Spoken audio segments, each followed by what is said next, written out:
like to extend a special welcome to our guests this evening from the Foundation, the Toqueville Foundation, to Braver Angels. A warm welcome to the representatives from the U.S. Mission in France who are joining us, and of course our dear RSHM community with us this evening.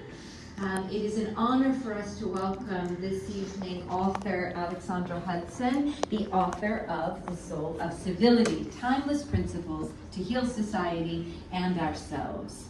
Warm welcome to Alexi. Alexi and her family just came to France a few days ago, and this event was made possible by these two exceptional organizations. So this evening will be a question and answer session hosted by Laura from Braver Angels and Thibault from the Toqueville Foundation, and then we'll open it up to questions from the entire gathering this evening. They'll speak to you in just a moment about their organizations. But one thing I would just like to begin with, because one of the reasons why Lexi's work has resonated so strongly with our Marymount Paris community is the celebration of diversity and exchange. Easy and difficult is a key component to building community and being a part of a community. There we go, sister. As with all of our events in this exceptionally special year, we've seen things through the lens of the centenary. And for just a moment before we begin, I think it's appropriate and necessary for our school to think a little bit about our founder, the death of our founder, so Mother Joanna Butler, was honored this week at our weekly assembly. But I think it's important to see some of the parallels between her work when she came to Marymount Paris and the continuing work, both with Lexi's book and with the organizations represented here this evening. I would remind everyone that Mother Butler, it was 1923 when she took a transatlantic liner from New York across the Atlantic to the Europe of her youth. And it was a Europe that had changed considerably. It was just after the First World War that the world had known. It was just after the first global pandemic in modern times with Spanish influenza. Economic and political unrest were on the horizon, and yet despite those challenges, she took to the sea, led by faith, galvanized by her mission of the RSHM, with the mission to found a school for American women to study abroad in France. And in the main house just here is where she started that mission in France. And it's one that we proudly carry on today, and I believe represented by the fine work this evening. As an American who's made her home in France, those connections of the close friendship, amitié between the two countries is something that we cherish in our community.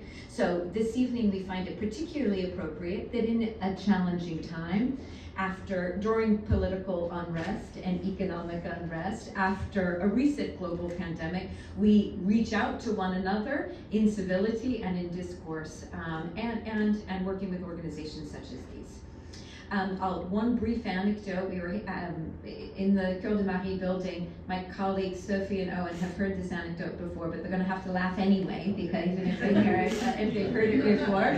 We had a few minutes with Lexi and her family in the main house, and in the entrance of the main building, as many of the parents know, there's the beautiful stately portrait of Mother Butler, which is there.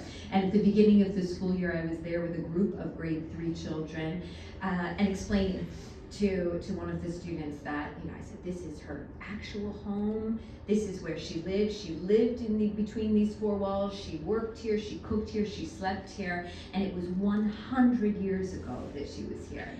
And Lily's already laughing because she knows what she's saying. She said, 100 years ago, were you here with her? Out of the mouths of babes. So with that, I would like to warmly welcome first Laura from Braver Angels to come and speak with us about her organization, and then Thibault from the Toqueville Foundation to lead us in an enriching discussion with Lexi Hudson this evening. Very welcome to this.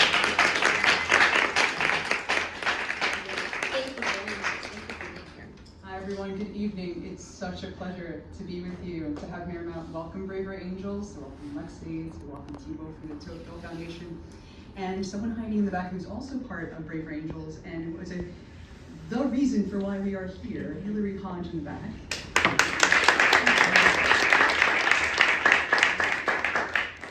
So Braver Angels, who we are, as you see over here from Lincoln's face, holding America together. Braver Angels Abroad Europe, started out post 2016 election, and it was something that was started by US citizens, again, as you see, to hold America together, especially if you can imagine what happened after 2016. And it's volunteers, 50 organizations, or actually more than that, organizations in all 50 states, even for those of us US citizens living abroad. And what we focus on is not about centrist compromise, but seeing the humanity in each other, bringing citizens together. So we are not seeking to find that centrist compromise, but coming as we are, in however way we view things in the world.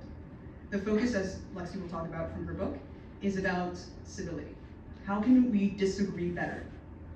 If you're familiar with the governor of Utah, Spencer Cox, who's also leads the director of the, if I'm getting this correct, the National Association for Governors, it's all about how to disagree better.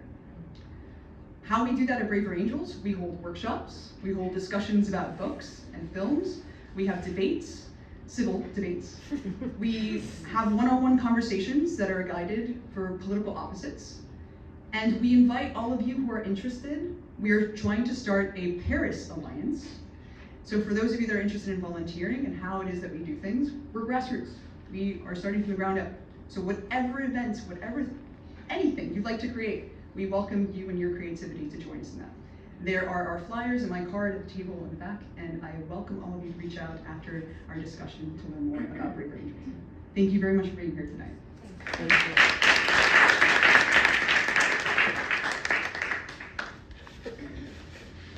Hello. I'm going to be really brief.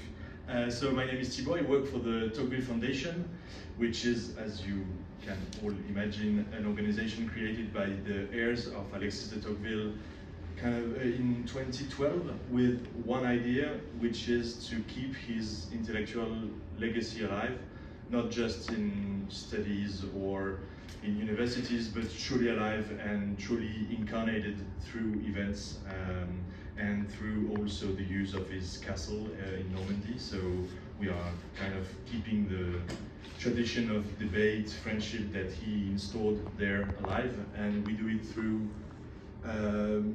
4 events. I'm not gonna go into the details, but the idea is to also bring people together, people that might have different ways of looking at different topics, and have them listen to each other and respect each other and engage in robust debate when there is a need to.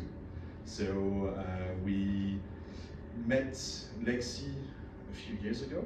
You came to Toqueville with Braver Angels, actually, to do an interview of Jean-Guillaume and Stephanie Toqueville, which are my bosses. And we kind of kept the contact going through the years. We met again in New York, we met in Toqueville once again during the conversations. And the reason we are here today, and thank you very much for Marymount for hosting the event and for Braver Angel for everything that they are doing for this book tour, because we kept this going because Lexi kind of incarnates what we are trying to push forward, this idea of civil society getting involved, getting active, and kind of working towards better or healthier democracy. So I'm really glad to be here today and to be involved in this. Small word on the format maybe for the evening, if it's okay. So we're gonna let Lexi talk for what, 15-20 minutes? I think we're just gonna have a conversation. We start with the conversation directly? Okay, so the format changed. We're going to start with the conversation, and the idea is for you also to ask a question. So we have a few prepared, but we can exchange. You can ask one, we can ask one. See how it goes. Thank you very much.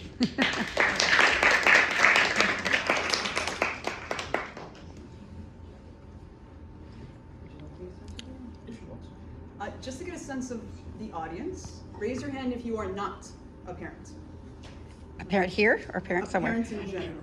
Okay, so maybe plants or animal babies, but not human babies. So I'll start with the parent question, since the majority of the audience here do have human children.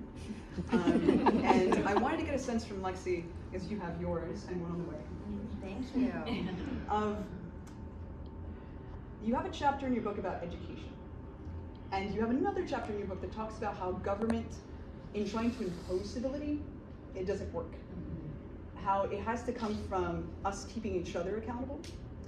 So I'm wondering, since the majority here are parents, of how you would advise parents and also schools how to instill that kind of civil education in our homes and in our places of education. Thanks, Laura. Great to be here. Thank you, Brave Angels, and the Toqueville Foundation, and Sarah and Marymount for having me, and Hillary for facilitating the evening, and this robust part of the community for coming out to have this conversation about the most important question of our day, which is how do we flourish across deep difference? This is the most essential question of our moment, but also the central question of democracy, of the classical liberal project from which the free and democratic society we all live in and enjoy the benefits of emerged. And so also a timeless question, as I hope we'll get to in our discussion, one we've been grappling with as a species as long as we've been around. So really grateful to all of you. And I wanted to say a word about, and in response to your question, about why I think this collaboration here tonight is so beautiful. There are many, everyone, raise your hand if you've heard of Alexis de Toqueville before. Just a handful in my book. Okay, wonderful. I'm so thrilled to hear that. That I hope that I hope my book does what any good book does, in my opinion, and just whets your appetite to keep learning and keep growing and keep reading. It's not the end of the conversation, but I hope it's just a beginning of it. So Toqueville is one of my favorite thinkers and writers, and his book Democracy in America, volumes 1 and 2, one volume which he wrote at the chateau in Normandy, which the Toqueville family, Jean-Guillaume and Stephanie, so generously open up to people to tour and visit. So if you want a day trip to Normandy, it's about 3 hours from Paris. It's so worth it. You see the D-Day beaches on the way. It's well worth it. He wrote part of his Democracy in America there.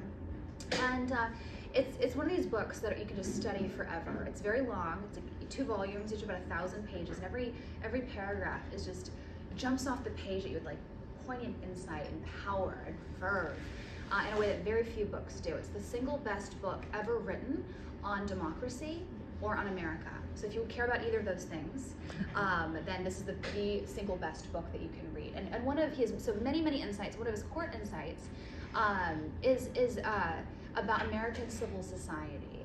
And he made this interesting observation. He said that, he said in my native France, and he was, I should give a little context, he was skeptical of democracy. He went there with like a sort of an interrogatory disposition. He was skeptical of it because his family was aristocratic, they were very privileged, and they were this close from being guillotined here in the streets of Paris during the French Revolution. They were spared miraculously, like exonerated the day of their execution. And so there's this generational trauma and skepticism of like the democratic impulse that caused the French Revolution. And so he went to America at the behest of the French government to study America's penal system, and he went to Pennsylvania, he went to all over the East Coast, but he had this secondary motive to interrogate and explore democracy. What was it? Was it inevitable? What are the pros and cons, perils and promises? And one of his key insights about American democracy was that there's something really unique and special about it. In his native France, and even in England, he visited England before, he said that when there's a problem in society, that Englishmen and Frenchmen, they say, let's call our local government official to take care of it. And he said, but not in America. In America, they just rise to the occasion. They say, hey neighbor, hey friend, hey son, let's get together and let's fix it. And this is why, when I reached out to the Toqueville family, this is a future book project I'm working on, kind of like an intellectual travel guide in the literal footsteps of some of the great men and women that have built our world. That's how I discovered the Toqueville Chateau, the foundation, and became friends with the Toqueville family. And so when they had invited us to, my family and I, to the chateau very graciously 3-4 years ago now, I had this idea to introduce an American audience to the foundation, what they're doing, and my first thought of a partner was Braver Angels, because of the way that they embody this ingenuity and problem-solving impulse that is so uniquely American that Toqueville himself observed. After the 2016 election, America was deeply divided leading up to and after. America was in tatters. Our public discourse was in disarray. It's arguably only gotten worse since then. And Braver Angels, their origin story is that out of the ashes of this partisanship and growing threats of political violence and hyperpolarization that threatens democracy in America but also around the world, they said, we're going to do something about it. This is not a solution. This is not something the government can fix. And so it was just a few citizens that got together and said, we're going to fix this. And we're going to rehumanize our politics. We're going to put people who disagree in close proximity just to inhabit a shared space in a world that has made it so easy to not really coexist with people you don't want to be around. That's something that's unique about this community, where you put people from all around the world, different corners of the world, in close proximity day in day out to do life together. It's so beautiful and so unique because of the way that our modern world, there's much the same about this problem, but also a lot that is different. One thing that is different is that it's very easy to curate our lives in such a way as to not really encounter people we don't want to encounter. We can get our food delivered to us. We can live in a place where we are only around people that are like us. We can, follow and unfollow and curate our virtual experiences so as to not really be around people and ideas that we don't want to be around. And that's really bad. That's bad for democracy. It's bad for society, bad for our souls. And so that was just such a beautiful natural partnership for this core insight of Toqueville, is one thing he's very famous for, and why Braver Angels just so embodied that and seeking to rehumanize and restore decency and humanity to our deeply dehumanizing political arena. That was how I discovered Braver Angels. Actually, it was after I left government after in a deeply divided time. I served in federal government. I had a political appointment 2017 to 2018 in this very divided season that we're all talking about. And I went in bright-eyed, bushy-tailed, excited to make a small reform in America's education system. Where I worked, I was at the United States Department of Education, and I could not have been more disillusioned or discouraged by what I endured and experienced in government. It was war on all fronts. I was just very quickly dehumanized and demonized based on one aspect of who I was. And part of writing this book was a direct response to my experience in government. I felt so demoralized, dehumanized. I wanted to be a part of the solution in a way that government would not allow me to be. So I left and wanted to write a book about rehumanizing our politics. And I read an Economist article about an organization that was seeking to restore humanity and personhood to our politics that came out in 2017, 2018. And I've been a great advocate and champion for Braver Angels and what they stand for ever since. So thrilled. It's just so appropriate and so beautiful. I'm so honored to be sitting here with both of you. And Stephanie de Toqueville just walked in. Thank you, Stephanie, for being here tonight. Really honored to have you. She just came from Toqueville today or yesterday, actually. So, anyway, so to answer your question, very long-winded introduction to answer your question, but how do we? I mentioned that because there is so much, as you noted, about this problem that can't be legislated, can't be talked down. My book, the subtitle of my book, says a lot about my theory of social change. It is fundamentally individual. It is fundamentally about the duties of citizenship at the individual, voluntary, organic level in a way that can't be micromanaged, can't be mandated. And so part of, how do we restore more civility in these ecosystems is doing, exactly what we're doing right now. You guys are choosing to be here. You're not here for extra credit. No one's grading you. No one's paying you to be here. You're here because you want to be, because you care. And this is where that begins and ends. You choosing to be here tonight, be part of this conversation, and hopefully you hear something or learn something that makes you want to be a better citizen, show up better for your neighbors, your family, for your school in the future. That this is where it begins and ends. This is an intractable and a timeless problem of these deep divisions that threaten democracies around the world today. Again, as half the globe prepares to go to the polls this year in 2024. It's a really kind of extraordinary year this year. And there are these unprecedented threats to democracy. Again, growing extremism, growing political violence.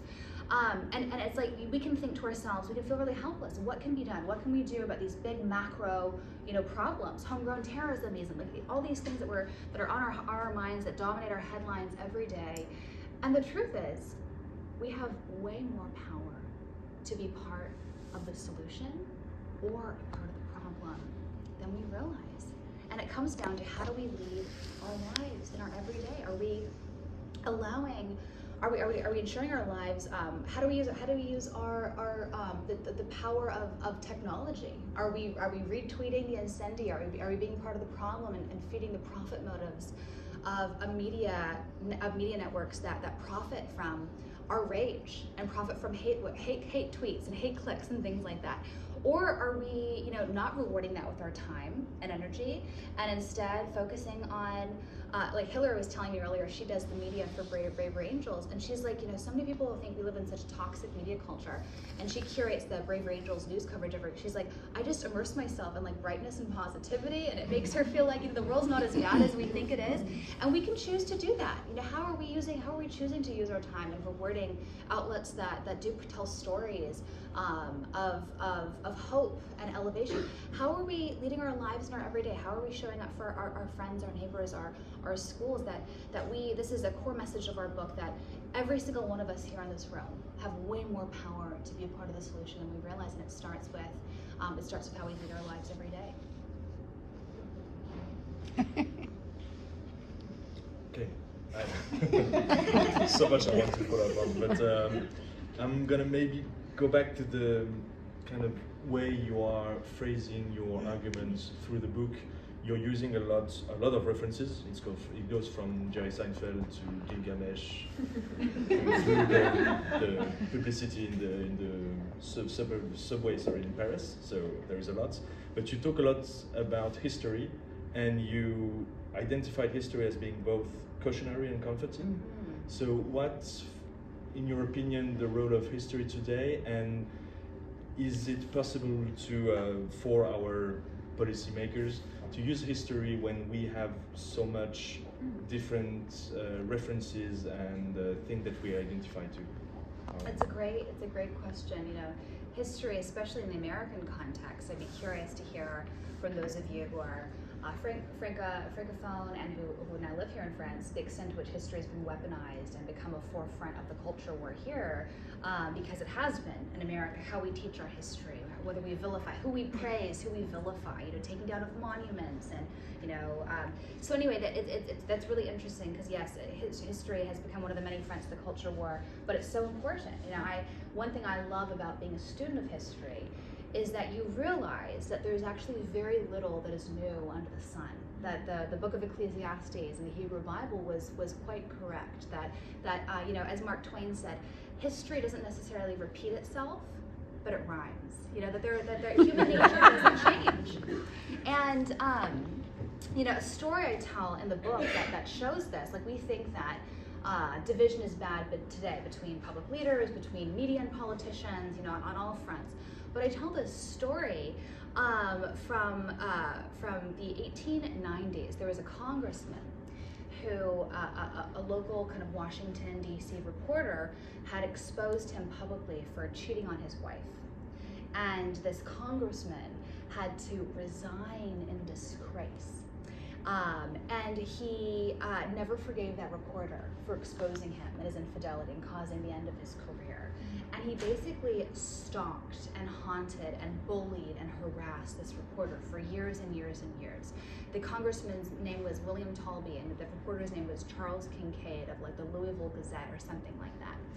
And this is like a known issue. Everyone knew it happened. Like, he wasn't even a congressperson. He just like stalked the halls of Congress, waiting to harass this poor reporter who had ended his career. And he would nudge him, and he would push him up in the elevator and step on his feet, just like constant bullying and harassing. And one day, Charles Kincaid had enough, and he came to Congress that day prepared. And when William Talby approached him to bully him that day, he took out a gun and shot him. He died right there on the steps of Congress, and legend has it that you can still see the blood of William Talbot, this congressman. It's one of the only times that a congressman was shot like in cold blood by a member of the press.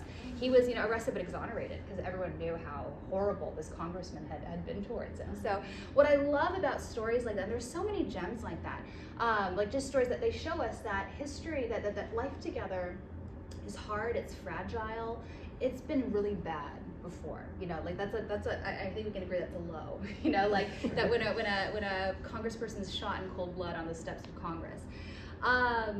But history is also comfort. It's been bad before.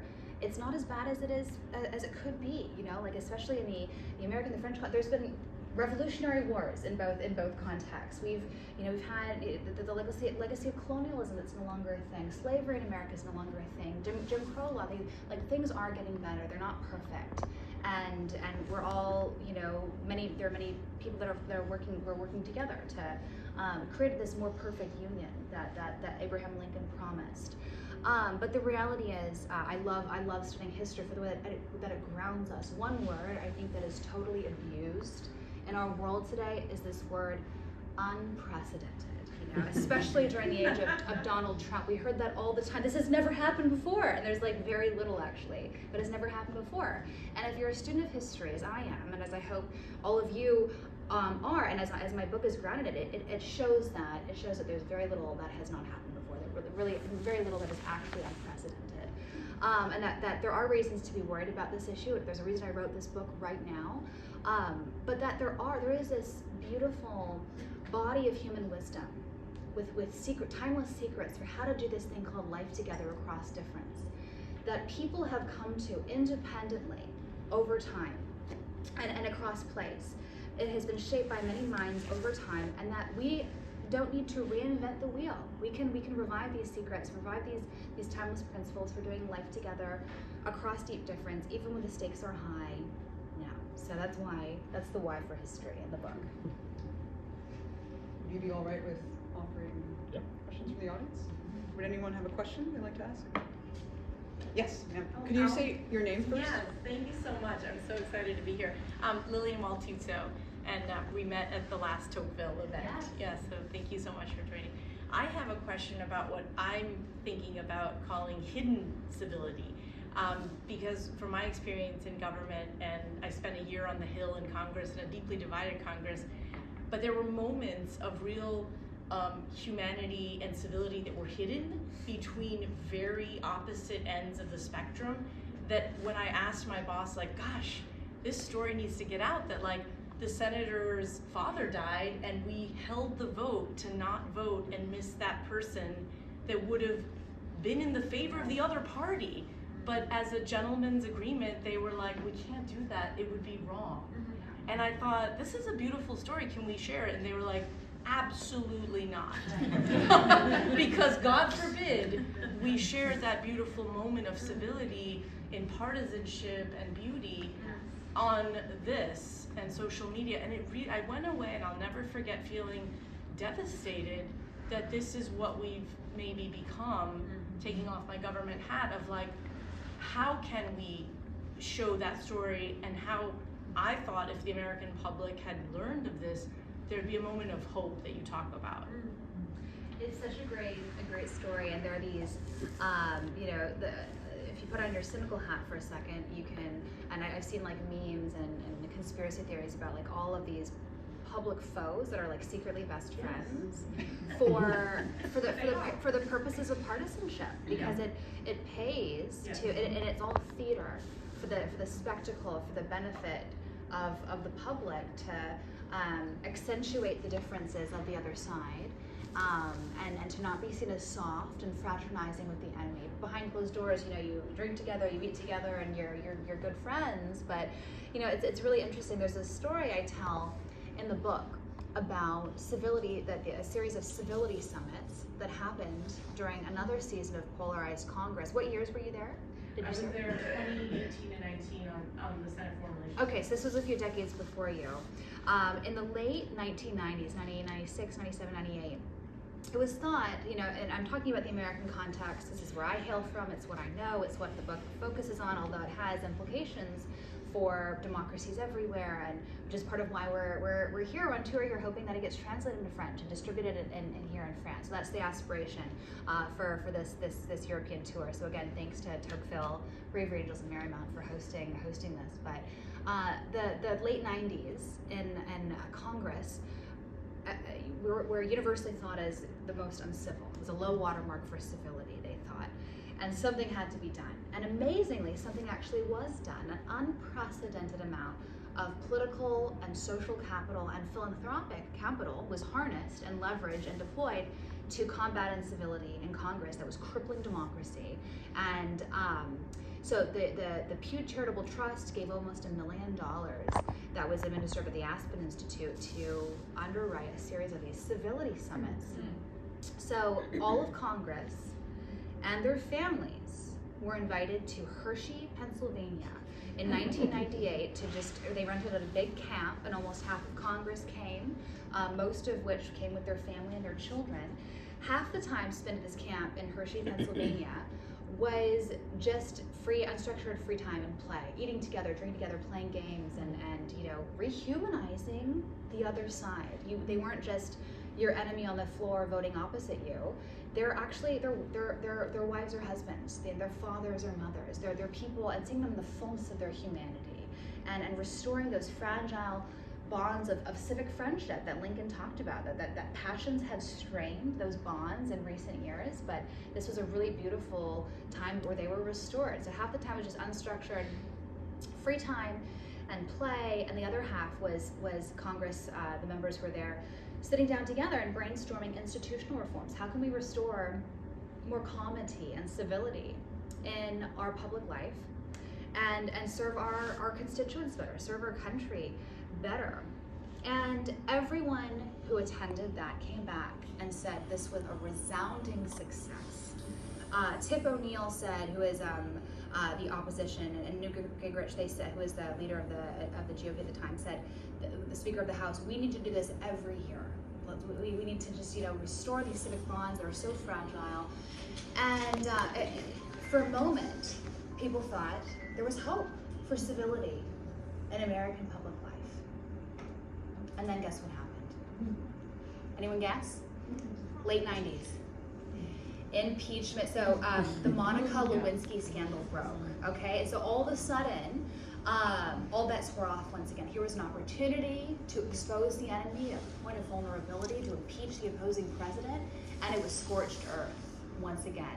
And there were many things that really, really fascinating. There were many things that were discussed that led up to that kind of low water mark of incivility. One was the trend of members no longer moving their families to Washington, where they would do life with the other side and their fellow countrymen. It was, it's good to stay rooted in your constituency, but that meant that congressmen were in and out, right? They were commuting and they weren't doing life together with others. Another was, we were familiar with this one, the incentives of the media that reward the incendiary, they reward the bombast.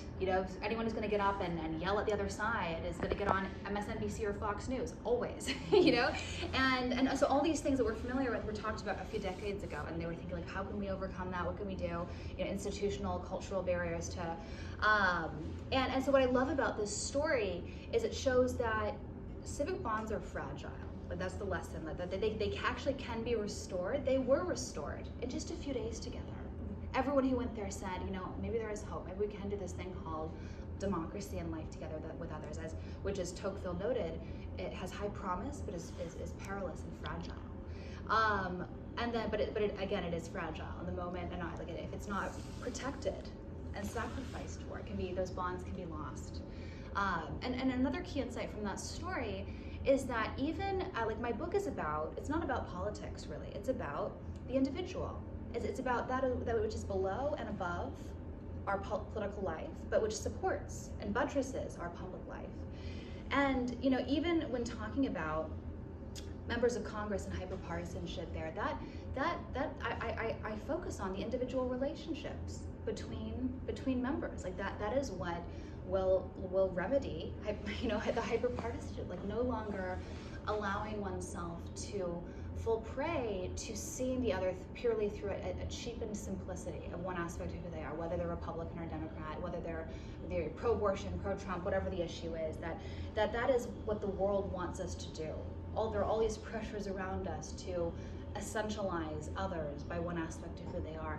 But it's only when our public leaders, challenge themselves to broaden their horizons into the fullness of the other and reach across the divide and maintain and nourish those fragile bonds of civic friendship. That's what our democracy depends on. And I can go on at length about, why our democratically elected body of government, that's being crippled. Like, laws aren't getting passed, jobs aren't getting done, and that's putting pressure on the administrative and judicial branches to do things that they shouldn't do, right? Which is only feeding the culture wars, feeding the hyperpartisanship, this vicious cycle that really can be remedied by our public leaders choosing to recover those bonds of civic friendship, and voters choosing to support people who align with their values.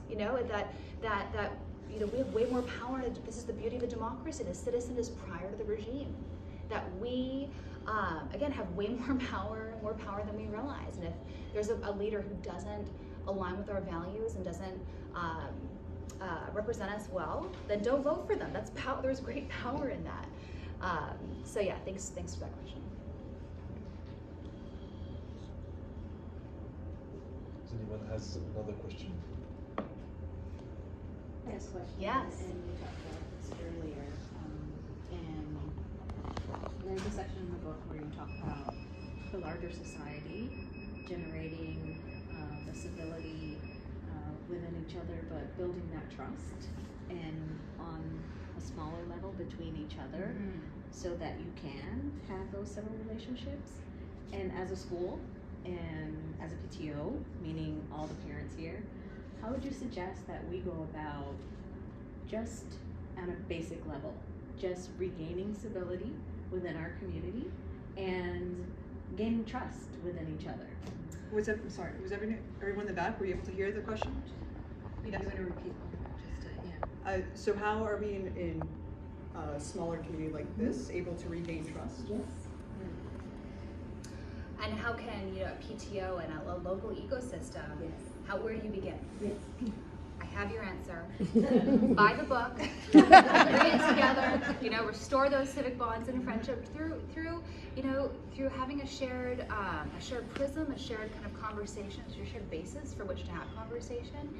And I'm open about being classical liberal. I'm open about my Christian faith in the book, and I think that's only honest to be open about how I'm approaching this topic.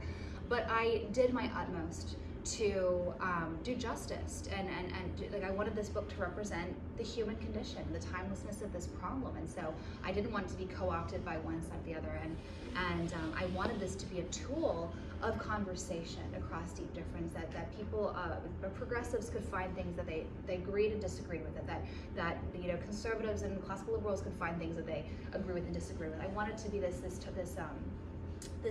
jumping off point for further and richer conversation and even disagreements. And I wanted it to be this toolkit, this handbook to help us do life together better across difference. So I hope that you find that it is that for you. I think just one more comment. I enjoyed the section of the book where you talk about torching. And I think as a smaller community, we kind of do that when we do our barbecues and our get-togethers. And I wonder if as a community, maybe a little more of that would be helpful in I love it. Building community. So I'll tell that story just because you brought it up. So, part of my story, as I share the origin story of this book, is that I went into government service, high-minded, aspirational, wanting to make a small change in making my country a little bit better. Left after a year, broken, disillusioned about how feckless I felt in government, and how there was no hope of me making any difference. And that's why I wrote this book. But I remember coming home from work one afternoon and saying to my husband, Kyan, who's here with me on book tour, really glad you're here, my love. I said, I'm done with DC, I'm done with government, I'm done with politics. let's move to Indiana, I said. And this is where Kind is from originally, where his family is, and where we talked about one day moving to raise a family of our own.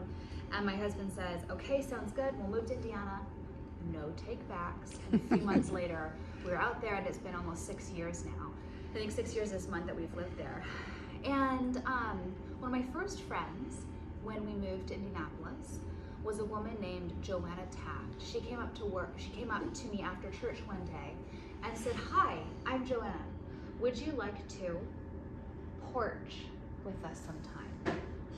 And I never heard the word porch used as a verb before, but I was curious, and we didn't have many friends in town, so we went to her home that afternoon. And what I saw was something quite extraordinary. I saw Joanna staging a subversive, citizen-led revolution against our divided and partisan status quo and lonely and alienated status quo. She had on her front porch one day curated people across race, across politics, across geography, across social class, not to have structured conversations across difference, but to just inhabit a shared space. She created an oasis from the division, an oasis from a world that wants us to identify based on one aspect of who we are, to centralize us to one aspect of who we vote for and what our race is. And it was just a place where we could be seen and known and loved in the fullness of who we are as human beings. And I realized I actually had the privilege during a journalism fellowship and award I was given to travel across the country. And I realized there are people across the country with and without front porches doing the same thing, saying, I can't control what's happening in Washington, or even the suffering that's happening across the world, or what the scandal of the day is, or what Elon Musk is doing with the algorithm right now, that I can't control what's going on at the broader levels of geopolitics, but I can control myself, and I am going to choose to make my community, those around me better and stronger and more beautiful. So I met people who used local coffee shops and held office hours, and people in the community knew that if they wanted friendship, if they wanted just like casual conversation, they knew to show up at that time and just be there. That person would always be there. I met people who have weekly supper clubs, and they're intentional about the guest list, neighbors, and cross-pollinating. A friend hosted a beautiful book party at his home on the water in Miami a few weeks ago. And I was like, we're porching here on his dock overlooking the ocean in his boat. You know, like it's not about the physical, the porch is a metaphor, but it's not about the porch. It's about people choosing to use what they do have and to use the disposition of civility to transform outsider to insider, stranger into friend, to make people feel seen and known and loved in the fullness of who they are. And that we can do that too. That is a superpower today. That we live in this era of deep loneliness, of profound alienation and brokenness, personal brokenness. That people have fewer friends and fewer social gatherings than we have in many decades. And that this is not something that can be part of some grand strategy and some public policy campaign, right? That's the stuff of tyrannies, to have like social credit systems that give you points for having dinner parties and penalize you for not being pro-social enough. Like that's the stuff of insanity and tyranny, right? This has to be voluntary. It's beautiful when it's spontaneous and it's organic, and that we have the power to do that, and that our small decisions, like Joetta's simple decision to approach me and invite me to her home that day, can have change the trajectory of my life and our experience in Indiana. She sat us down and she said to my husband and I, tell me your story, tell me about your passions in life. And I left her porch that day with introductions to like 10 new people to help plug us into the community. And that helped make Indianapolis feel not just a place we lived, but home. And that takes the extraordinary, effort of one person to do that. And I realized that I'd seen, my mother do this countless times. Our home growing up was this revolving door of strangers, of newcomers to our community. We had, dozens of homestays over the course of our life. My mother, she actually collects languages. I think you can speak you can greet people in 40 or 50 different languages. 40. And she's passionate about languages because she's passionate about the human social project of doing life together with others. And she knows that when she can greet people in the language of their heart, their native tongue, that is a really powerful way to make them feel seen and known and loved, especially as a person of the dominant culture talking to a minority in a culture as a cultural minority. And so I realized that why Joanna's example is so powerful is because all of a sudden I was the minority. I was the newcomer. And someone that went out of their way. I wasn't the one hosting and welcoming people into my home as I was very accustomed to doing. Someone went out of their way to make me feel seen and known and loved, and invite me to their space and their community, and integrate me into the fabric of their social community. And that was so powerful. And so the small, voluntary, organic things, that's what build. I have a whole chapter in my book on why those acts of civility build this thing called civil society that Toqueville was so eloquent on describing why that supports democracy. And that's a lot has been written about why civil society and its decline is something to be worried about in democracy. But very few people appreciate this link between our everyday social norms and everyday kind of courtesies and kindnesses and decencies, why that supports this thing called civil society. If everyone is a jerk, we're not going to want to bowl together or do life together with anyone else. And so the small things accumulate and accrue in really big and really powerful ways. Thank you for your question. Would you mind sharing your name? Sharita Pasqualino. Sharita, thank you. Are we still good with time? We have time for more questions? I just wanted to add a little thing, Yes. just to follow up on this. I just think that when we grew up, because you mentioned your mother, we grew up, we also were witnessing the social gatherings of how we do it in family. And now I realize we do it less and less with the kids, but that's how we learned about, social norms and how they do the discussions, and sometimes they were very hot discussions and how they come out of those hot discussions, so I think by including the kids in our social gatherings today, we probably will show them on how to do it properly, because kids nowadays, especially teenagers, they can be, they are not very interested to share time with us, but I think we'll have to do that because I see that you mentioned that the people are very lonely because of the technology, and I think that's kind of, for the upcoming generations, kind of a big problem, because they tend to stay in their social media, and social media is not a good way of learning how to interact with people. And we know that it's very easy to lose the civility when you are not seeing a person in person. So I was just thinking about that when you were saying, so I just wanted to express that. I think it's very important to do these gatherings with our kids, as we try to do it in Marymount, but I think more and more, and that will kind of help to develop these skills. May I just add to that too, because I think of the families here too. Your nuclear family is away from your extended family, and right, and so I think the necessity for that is so clear within our school, and why Marymount is very often a hub to many of the families together, because that need and desire to come together is real, right?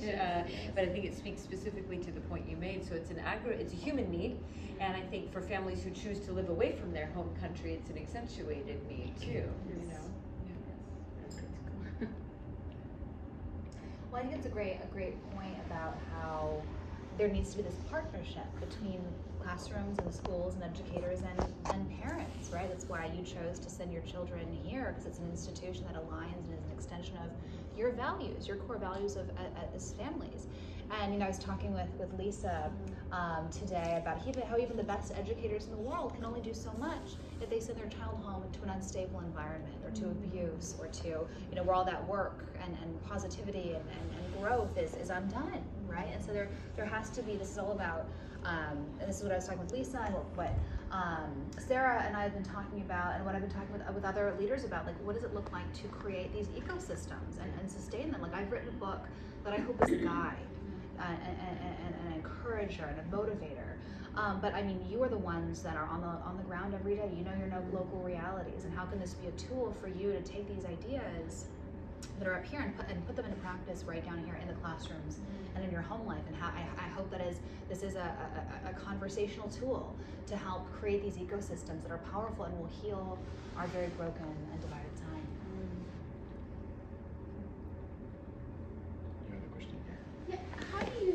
feel that like this whole like telecommuting work thing that has kind of come about since COVID affects this? Because I do feel like, I mean, my husband was so excited when he found out he didn't have to go into work for like after COVID, because he's super introvert, and he was like, I don't have to chit chat with people at work. And I'm like, that's the best part of going to work. What are you talking about? And then I was thinking, but like furthermore, like, isn't that like how we are supposed to work as a society? Like, I feel so weird that if we don't leave our houses, everybody works from home, you only see your family, like you don't, I don't know, do you feel like that wave of like telecommuting, zooming into everything affects like civility as a society? Absolutely. I think we all learned very quickly, very powerfully that the digitally mediated interactions are inferior, you know, and how many of us left like 8 hours of Zoom meetings back to back and we're like, oh my gosh, we're way more exhausted than being with other people, because it's like, we miss the tiny little minutia, the social bodily communication that we intuit and pick up in the corporeal and in-person experience, but that our brains are working overtime trying to pick that up on Zoom, and it's taxing, it's exhausting. I don't Zoom at all these days unless I can help it all. Have a phone call or something like that instead. And the reality is that, you know, we could be in a blazer and then still in our pajamas or no pants at all, right? While we're on and that like we're out of habit about doing this thing called life together with others. We're deeply out of practice. I don't know if you've seen some of these reports of people who of companies who are hiring etiquette experts to come in and just teach people, like coworkers, common courtesy, like, you know, you have to do your own dishes. Like you can't, no one's gonna clean up after you. You can't, like, you're not at home anymore. You know, like you can't, this is a communal microwave. Like you can't make a mess and just like walk away. Like, you know, no more burping, you know, alone. Like you know, like all these things that, you know, when like it is a muscle that was weakened deeply during the pandemic when we just had to smile on Zoom for a few hours a day. And that, you know, we have to re-exercise that. It's not natural. It's not a foregone conclusion. It has to be cultivated. And this is a key theme that I get to in my book time and time again. Like this is part of what the educational process is. The educational ambition, the project is to raise good humans, is to cultivate good humans, to take the raw stuff of humanity that has a little bit of good and a little bit of bad, every single one of us, and to cultivate and refine and perfect that which is best in us, and diminish that which is worst in us. That's the process that all of us undergo, the project that we're all complicit in being part of the Marymount community. And that process actually never stops. You know, that it's an ongoing thing, fighting the worser aspects of our nature, the grosser, baser aspects of our nature, of being human, and being made suitable for life with others. That's a project we always have to be working at. And the pandemic gave us, like, you know, for some people a year, for some people like 4 years. Like, it's just now some companies are making people go back to work, and people are really out of practice about doing life together with others. And that's hard. There have to be these interventions that make up for that compensate for that, because it's not natural. We've kind of gone back to our very natural state. We've realized, okay, like, we don't want us all to bring our most authentic selves to work. We want a little bit of refinement. So yeah. What's your name? Oh, Sarah. Sarah. Thanks, Sarah. If I may, I have one question. Most of you are Americans, if I'm right? No? No. So what's going to happen? You're not? Okay. So what's going to happen with the elections that are coming up in the States? Because from our perspective, what we are seeing in the US, but also in Europe, in France, is that in your book you talk about politeness, civility, and the difference between both of those notions, and we feel like that none of them are respected anymore when it comes to politics. The polarization comes through emotion and the way each side is defining the other, dehumanizing them, and not wanting to really engage in discussion. Mm-hmm. So how can we, each and every one of us, have discussion and maybe offend people without triggering a really negative response? And how is it gonna go further on with our public debates if we don't address? Yeah, it's a great question. Thank you, Thibaut. So the final chapter of my book is called Misplaced Meaning and Forgiveness. And I argue that as a society, and this is not just in the American context, but I think arguably as hyperpartisanship and the sense that stakes are higher in democracies and places around the world, I think increasingly people have made a religion out of politics. They've misplaced their ultimate source of meaning and identity in politics and political issues in public life. And in the American context, like things associated with civil society, friendship, church attendance, faith, community, these things have been on the decline in the American context. I'm less familiar with the statistics on the continent or here in France. But these have been traditional touchstones of meaning, where people have derived their sense of self and their identity. And so as these things have been on the decline, people have increasingly found their ultimate sense of identity in politics and political issues. And there are three symptoms that I see that support this theory of misplaced meaning and creating an idol and a religion out of politics. One is the frequency with which our public conversations can go from, or just our private conversations about public issues can go from 0 to 60 instantaneously. Like people just get apocalyptic and are triggered, by the mere mention, or you treat with insufficient reverence or deference their issue of choice. And that is a symptom of like the lizard brain being activated. People are put into fight or flight mode. You have triggered a core sense of who they are, and they are responding inordinately to something that is not an actual threat to who they are, but they perceive it as such. That's one symptom. Another symptom, and I'd be curious if this is the same here in France, because it's definitely the case in America, that politics and political issues and the culture wars are everywhere in unprecedented ways. And I'll give an example of this that is in the French context. Notre Dame burned in 2019 on April 15th, which is my birthday. I remember I grieved. I was devastated watching the flames consume this beautiful sacred treasure of France, but of the world. And this is a beautiful global treasure. And I was astounded at the coverage of the burning of Notre Dame. Immediately, it was co-opted by partisan political, not hacks, but this is the coverage. The coverage was like, this is what happens when a socialist government is in power.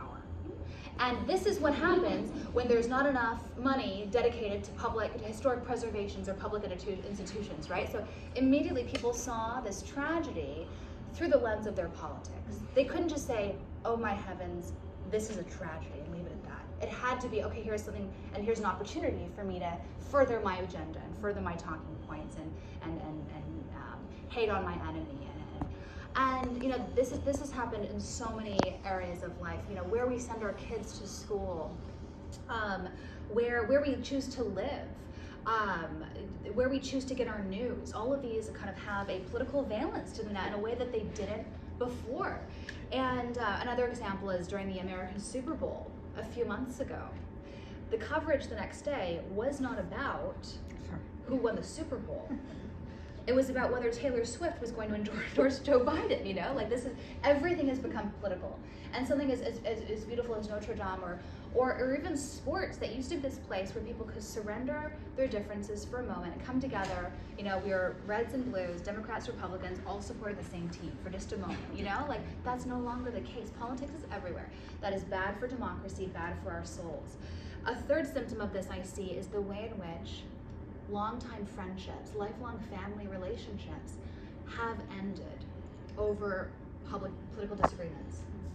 Whether someone voted for Donald Trump, their view on the pandemic lockdowns, the COVID vaccine, these are things that have literally ended friendships. I can't talk to you. You think this way, and that is a symptom of deeply disordered loves. People who have allowed temporal issues to take precedent over beautiful, intangible, transcendent things like family and friendships. And that is, again, bad for democracy when we have made a temporal thing an ultimate source of meaning. That's bad for democracy, but also bad for our souls as well. And so I argue in this final chapter of my book that given that we've made idols out of political issues and public life, we're overdoing democracy and undermining democracy as a result. We have to recover things in our lives that fill us up that are non-political in nature, that give us joy and bring us serenity. I talk about seeking out and cultivating friendships, especially friendships across difference, which is exactly what Marymount is primed to do. I talk about intellectual curiosity. Not saying, okay, you view the world this way, or you have this view on this issue, but instead saying, tell me more about why you view the world this way, or why you think that. Tell me, everyone is so infinitely complex and nuanced. We come to our views about the world for many reasons. So staying curious about those stories and those experiences behind our views, instead of just categorically saying, I know everything about you based on this one aspect of who you are, and that's all I need to know about whether I want to be friends with you or not.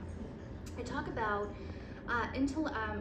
beauty and just encountering the sublime, and having daily doses of wonder and awe walks that fill us up, that enlarge our souls.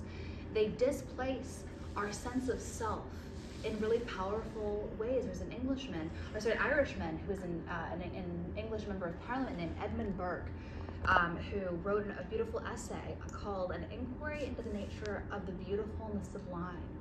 And he says that the beautiful is something that makes us feel nice. The sublime is something that terrifies us. It makes us feel a sense of smallness, looking up and contemplating infinity and the vastness of space at night, or walking in the redwoods in California and looking up at the trees and just the majesty of nature and the forest.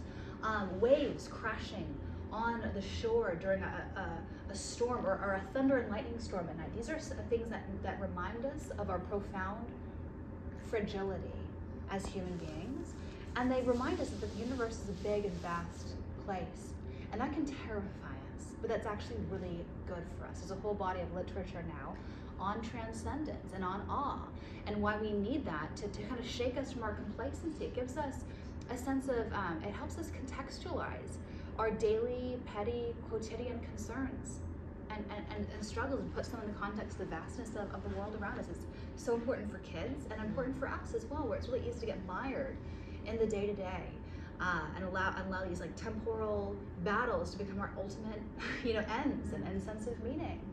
And so, what's going to happen in the election, I don't know, but I do know that we could all use a little bit more curiosity, friendship, and beauty in our lives.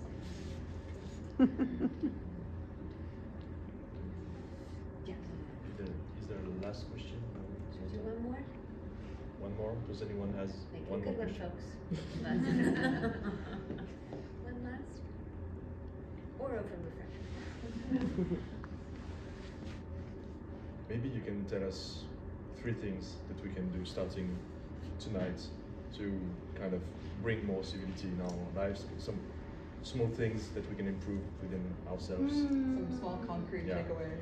3 Ooh, things. this is really interesting in kind of a cross-cultural context, because normally I'm talking to an American audience where I'm very confident in these solutions. So And we don't have porches here in Paris. Exactly. So, one thing I say to an American audience is know your neighbors. It's good to just know the people who surround you, who lives across the hall from you, who lives in your community. And this is a practical need. If you're on holiday, you want the people who live around you to watch out for you. If your car or your apartment's being broken into, you want them to know to call you. You want to be on a first name. But it's just good for its own sake to just know the people that surround you. And I think especially in a big city like London, where we just were on book tour last week, or in Paris, I think there can be this sense that we don't want to disturb people's privacy. We're all packed like sardines and already, so let's just divert eye contact, let you live in your bubble and I'll live in mine. But that's a recipe for loneliness and a recipe for the opposite of community, for profound social dislocation and alienation. Emile Durkheim, famous French sociologist, he wrote.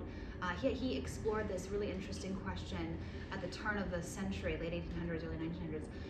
Why are Frenchmen, he wondered, committing suicide en masse? There was just this absolute epidemic of loneliness and this crisis of suicide.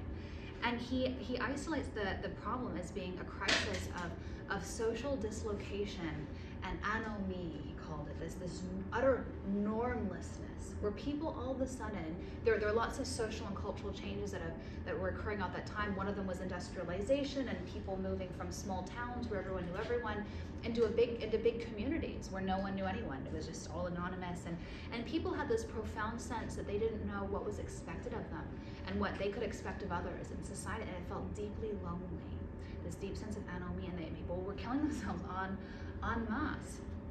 And I think that we're experiencing that to some extent today in our public life, but also in our private lives. We don't know what we can expect of strangers, of even our neighbors. And I think that just knowing our neighbors and doing what we can to make people around us feel seen and known and loved, like, I think that can transcend cultural barriers. Even though the French famously think any stranger walking down the street smiling is insane, right? Like, what do you have to be happy about? Like, life is sad and dour, right?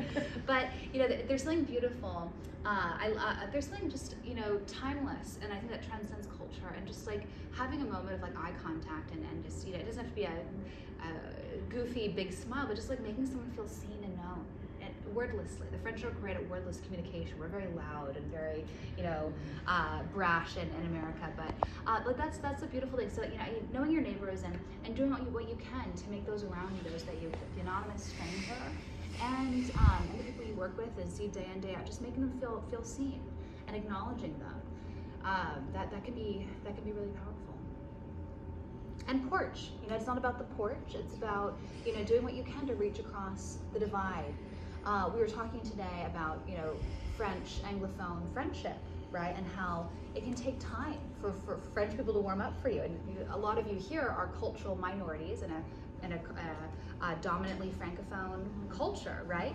And so it can be hard to, I'm sure, really hard to make friends. How do you know when you're not just throwing yourself at someone for the 10th time? The door's not going to open. How do you know when you're just like trying a new door? Stephanie, my friend here, she's actually not even French. She's Swedish and Belgian. So she's one of the warmest French people I know because she's not even French. She's unbelievably gracious and so hospitable and so welcoming and kind. So really, thank you for the warmth that you bring to an anonymous and sometimes cold city. Everyone should know Stephanie. Everyone make sure you know Stephanie. She's a wonderful. New best friend. Yeah. Well, parents and guests and friends, I'm sure you can agree. I know I feel well equipped to continue to build our Marymount community together, having learned from Lexi when she worked with our students this afternoon, and in informal discussions this afternoon, and then this evening, as we then continue to build our community, model it for our children, for your children. So I would just like to again thank Laura and Braver Angels and Thibault and the Fondation Toqueville, and of course to Alexandra Hudson and her family for being with us this evening. The continuation of the evening will be just down the hall. We have refreshments for everybody for some civil discourse and enjoyment. And so please join me in thanking Lexi for this evening.